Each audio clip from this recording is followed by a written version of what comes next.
magandang umaga. Ako ay isang Pinoy. Hindi Amerikano, hindi Koreano, kundi ako'y isang Pilipino. Hindi maputi, hindi maitim, kundi ako'y kayumanggi.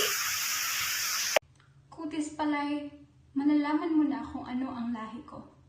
Sa kulay kong kayumanggi, Pinoy na Pinoy ako. Ilong ko'y pango, at ako'y proud na ito. Ako ay makatao at makabansa. Ako ay masipag. Ako'y matapang.